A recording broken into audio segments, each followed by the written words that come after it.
announced a bonding of culture and tradition in the party office in Shillong as part of the Goa Statehood Day celebrations under the banner of Ek Bharat Shrestha Bharat.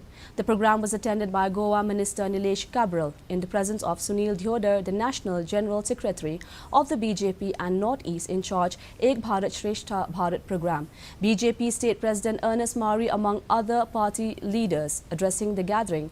Goa Minister Nilesh Cabral said it is not easy to celebrate someone else's statehood day in another state. He is grateful to the organizers for making this a reality because this concept initiated by Prime Minister Narendra Modi will further strengthen the bond of brotherhood among all citizens.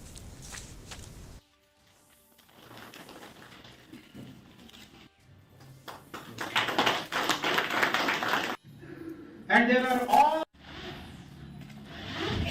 And when we talk about what is Ek Bharat, Shrestha Bharat, I think the idea behind this is to take our country into one direction. I always tell when I speak to my people in my constituency, I come from a constituency where we have all similar logistics like this, and we come like this, only mountain tops and mountain hills. I don't know how many people of you have been to Goa, but we have both the sides. We have the sea on one side and we have the mountains on the other side. So we come almost on a similar area from what you